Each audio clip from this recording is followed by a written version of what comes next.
It's May 23rd, 1999, and Kansas City's Kemper Arena is electrified with the excitement of a WWF event called Over the Edge. A live audience of over 16,000 fans eagerly awaits the high-flying antics of one of wrestling's most intriguing characters, as Owen Hart is set to face off as the Blue Blazer against the Godfather. Little do these fans know that tonight will forever be etched in wrestling history. Not for the spectacle they expect, but for an unimaginable tragedy. It makes my blue blood Owen Hart boil. was at the pinnacle of his profession, and this was supposed to be another match in his illustrious career. Yet as the lights dimmed and the audience's anticipation peaked, something went terribly wrong. In keeping with the Blue Blazer's new buffoonish superhero persona, Hart was scheduled for a dramatic entrance. The plan was for him to be lowered to just above the ring, where he would appear entangled in the harness, then comically release himself and fall flat on his face. This stunt required a quick-release mechanism, a more elaborate version of a similar stunt Hart had performed on Sunday Night Heat before Survivor Series in 1998. But before Hart could be lowered into the ring, he suddenly fell 78 feet, a gruesome accident that would end his life within minutes. Today, we delve into the tragic real-life story of Owen Hart and explore the sequence of events that led to this unthinkable catastrophe that forever changed wrestling. Born on May 7, 1965, in Calgary, Alberta, Canada, Owen James Hart was destined for greatness in the wrestling world. The youngest of 12 children in the iconic Hart family, Owen grew up in a household where wrestling was a way of life. His father, Stu Hart, a revered wrestler and trainer, ran the famed Hart Dungeon, where many future wrestling legends honed their craft. Owen's early life was steeped in the traditions of professional wrestling. He trained rigorously under the guidance of his father and older brothers, learning the technical skills and showmanship that would later define his career. Owen Hart made his professional wrestling debut in 1986, initially competing in his father's promotion, Stampede Wrestling. His incredible agility and endearing personality quickly set him apart. By 1988, Owen had caught the attention of the World Wrestling Federation, making his debut as the masked Blue Blazer. As the Blue Blazer, Owen dazzled audiences with his high-flying maneuvers and athleticism. However, it was when he began wrestling under his own name that his career really took off. Teaming up with his brother Bret, the Hitman Hart, their matches showcased not only their technical proficiency, but also their brotherly rivalry. Owen's career reached new heights in the early 1990s. His feud with Bret, particularly their match at WrestleMania 10 in March 1994, was hailed as one of the greatest of his career. 3 months later, Owen Hart emerged victorious in the King of the Ring tournament, defeating Razor Ramon in the finals with an elbow drop to the back, aided by Jim Neidhart. Following this victory, Owen discarded his The Rocket moniker and adopted the nickname the King of Hearts. Over the next 5 years, Owen went on to win numerous accolades, including the prestigious Intercontinental Championship. But let's fast forward to May 21st, 1999. Despite his demanding schedule as a WWF wrestler, Owen Hart manages to return to his home in Calgary, Alberta, Canada. There, he enjoys a day with his wife Martha, their 7-year-old son, and their 3-year-old daughter, engaging in family activities. After putting the children to bed, Owen and Martha stay up late discussing their future plans, which include moving to a new home and potentially expanding their family with a 3rd child within the next year. Although they typically avoid discussing his wrestling career, Owen shares with Martha his unease about his upcoming match that Sunday. His nervousness stems from the planned stunt where he is set to descend from the arena's top and land in the ring without the use of guide wires, essentially a more daunting version of a stunt he has done before. During their conversation, Owen says something that deeply concerns Martha. "If anything ever happened to me, I'd want you to find someone else." Martha becomes upset and urges Owen not to speak like that. But Owen persists in expressing his feelings. Eventually, the couple finds comfort in reminiscing over home movies of their family before they retire for the night. The following day, Owen Hart wakes up and enjoys the morning with his family before heading to the airport for his noon flight. Upon landing in Illinois, Owen wrestles in a non-televised show that evening. Afterward, he calls his wife, and they engage in a lengthy conversation. Little do they realize this will be the last time they ever speak to each other. The next day, on May 23, 1999, Owen Hart arrives at Kansas City's Kemper Arena around 3:30 p.m. In just under 4 hours, over 16,000 fans will pack the arena for WWF's pay-per-view event, Over the Edge. Hart conducts a test of the equipment designed to lower him from the rafters into the ring. Minor adjustments are needed to accommodate his cape, but overall, the test run proceeds smoothly. Soon, fans begin to fill the arena and the show kicks off. Between 7 and 7:15 p.m., Owen Hart ascends to the top of the arena, changes into his blue blazer wrestling attire, and prepares for his entrance. After strapping into the harness, he moves into position. As the arena goes dark and a promo video begins to play on the big screen, Hart carefully steps over the railing and into place. Suddenly, the harness makes a snapping noise, and Owen Hart plummets 78 feet to the ring below. It was later determined that, while adjusting himself to get comfortable with both the harness and his cape, Owen may have inadvertently triggered the early release mechanism.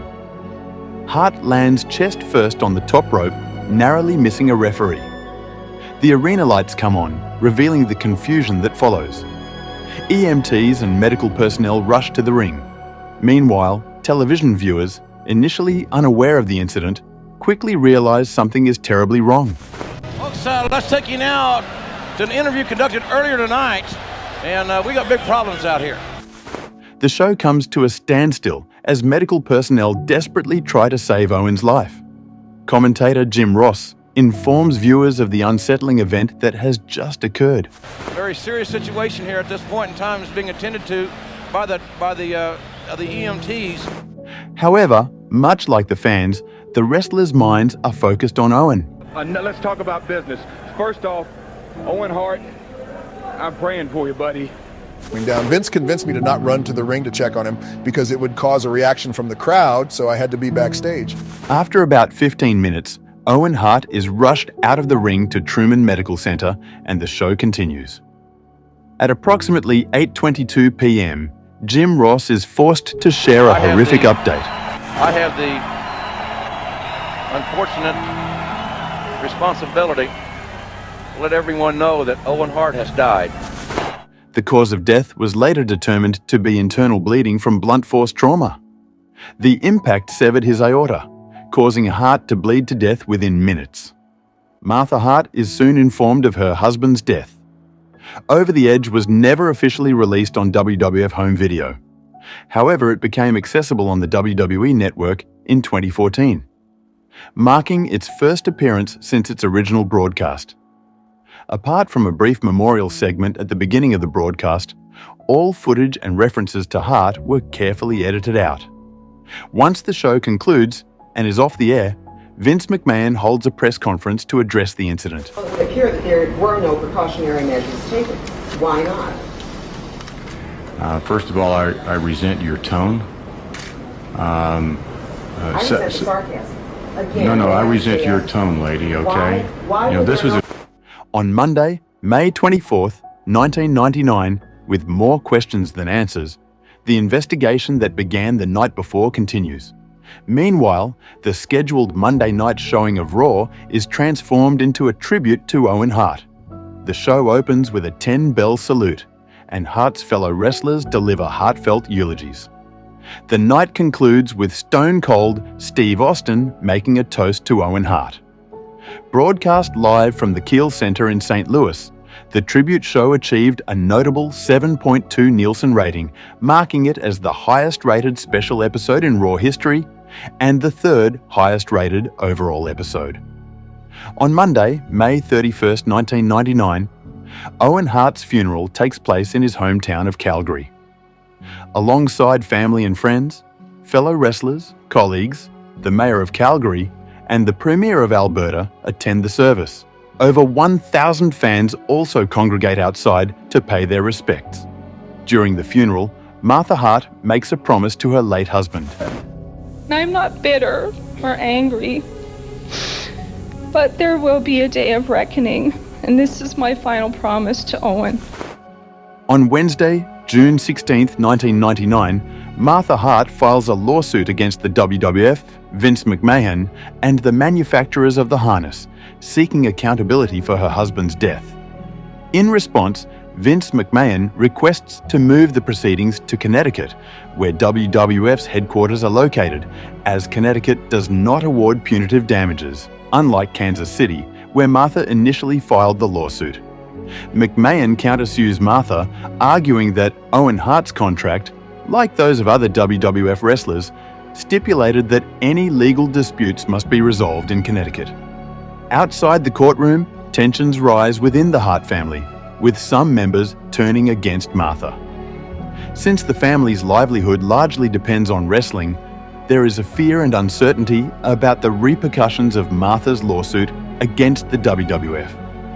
On Saturday, July 31, 1999, after more than 2 months, the investigation into Owen Hart's death is closed, concluding that there is no basis for any criminal charges related to involuntary manslaughter. Although no one is being charged for Owen Hart's death, Martha Hart's lawsuit against those she holds responsible continues. Her attorneys successfully argued that the proceedings should remain in Kansas City. On October 4, 1999, 5 months following Owen Hart's tragic passing, Bret Hart honored his brother by facing Chris Benoit on WCW Nitro. The match took place in the same arena where Owen had suffered his fatal accident. And then, finally, on Monday, November 27, 2000, after a year-long legal battle, Martha Hart and the WWF agreed to a settlement amounting to over $18 million. The manufacturer of the harness system was initially involved in the lawsuit but was dismissed following the settlement. Using a portion of the settlement funds, Martha Hart establishes the Owen Hart Foundation, a non-profit that helps communities by providing scholarships for students in need, as well as housing for low-income families. The next year, in 2001, Owen Hart's sister, Diana, published her debut book titled Under the Mat, which delved into the history of the Hart family. The book was partly a response to Owen Hart's death. This prompts Martha Hart to initiate legal proceedings, alleging that the book contained distortions, misstatements, and unjustified slurs that attempted to destroy the reputation of the Hart family while undermining Owen's memory. Soon thereafter, in 2002, Martha herself pens a book titled Broken Hearts: The Life and Death of Owen Hart, focusing on Owen's life story and premature passing. Then, 8 years later, in June 2010, Martha filed another lawsuit against WWE regarding the unauthorized use of Owen Hart's name, likeness, and personal family photos in the WWE Heart and Soul DVD. Additionally, the lawsuit addressed WWE's failure to make royalty payments. Originally slated for trial in June 2013, the case was resolved in April 2013 through a settlement agreement for an undisclosed amount. Today, more than a decade later, Owen Hart's legacy endures, celebrated as one of WWE's greatest in-ring performers of all time. While Owen Hart's story stands as perhaps the most tragic in wrestling history, he is sadly not alone. Many other wrestlers have also passed away prematurely. Though not nearly as young, one such legend is Macho Man Randy Savage. If you're interested in learning more about his life and career, click the thumbnail appearing on your screen right now to watch our exclusive presentation of Macho Man Randy Savage, The Rise and Fall of a Legend. Go ahead and click it, and I'll join you there momentarily. Thank you for watching.